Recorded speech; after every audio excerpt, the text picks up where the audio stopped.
ಮಂಗಳೂರು ಮಹಾನಗರ ಪಾಲಿಕೆ ಹಾಗೂ ಆರೋಗ್ಯ ಇಲಾಖೆಯ ವತಿಯಿಂದ ಬಂಗ್ರಕೂಳೂರು ವಾರ್ಡ್ನ ನಾಗರಿಕರಿಗೆ ಸೊಳ್ಳೆ ಪರದೆ ವಿತರಣೆ ಕಾರ್ಯಕ್ರಮವನ್ನು ಹಮ್ಮಿಕೊಳ್ಳಲಾಗಿತ್ತು.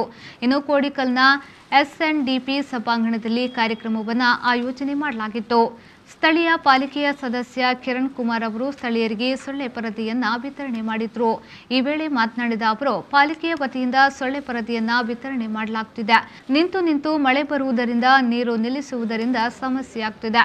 ಈ ಮೂಲಕ ಪ್ರತಿಯೊಬ್ಬರಿಗೆ ಸೊಳ್ಳೆ ಪರದೆ ವಿತರಣೆ ಮಾಡುವ ವ್ಯವಸ್ಥೆಯನ್ನು ಮಾಡಲಾಗುತ್ತಿದೆ ಎಂದು ಹೇಳಿದರು.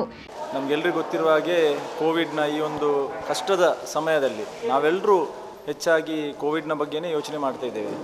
ಆದರೆ ನಾವು ಸರಿಯಾಗಿ ನೋಡಿದರೆ ಕೋವಿಡ್ಗಿಂತ ಕೂಡ ಮಾರಕವಾಗಿರುವಂಥದ್ದು ಈ ಡೆಂಗ್ಯೂ ಅಥವಾ ಮಲೇರಿಯಾ ಇರ್ಬೋದು. ಅದರ ಬಗ್ಗೆ ನಾವು ಜಾಗೃತಿಯನ್ನು ವಹಿಸಬೇಕಾಗತ್ತೆ. ಈಗಿನ ಏನು ಈ ಮಳೆಗಾಲದಲ್ಲಿ ನಾವು ನೋಡ್ತಾ ಇದ್ದೇವೆ, ಮಳೆ ನಿರಂತರ ಬರ್ತಾ ಇದೆ, ಕೆಲವೊಮ್ಮೆ ನಿಂತು ಬರ್ತಾ ಈ ನಿಂತು ಬರುವಂಥ ಮಳೆಯಿಂದಾಗಿ ತುಂಬ ಸಮಸ್ಯೆ ಆಗ್ತದೆ.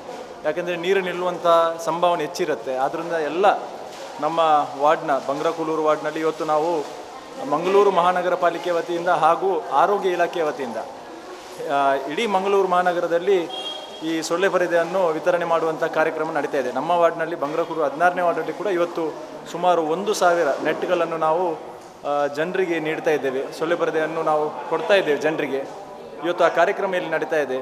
ಈ ವೇಳೆ ಪಾಲಿಕೆಯ ಆರೋಗ್ಯಾಧಿಕಾರಿಗಳು ಸೇರಿದಂತೆ ಸ್ಥಳೀಯರು ಉಪಸ್ಥಿತರಿದ್ದರು.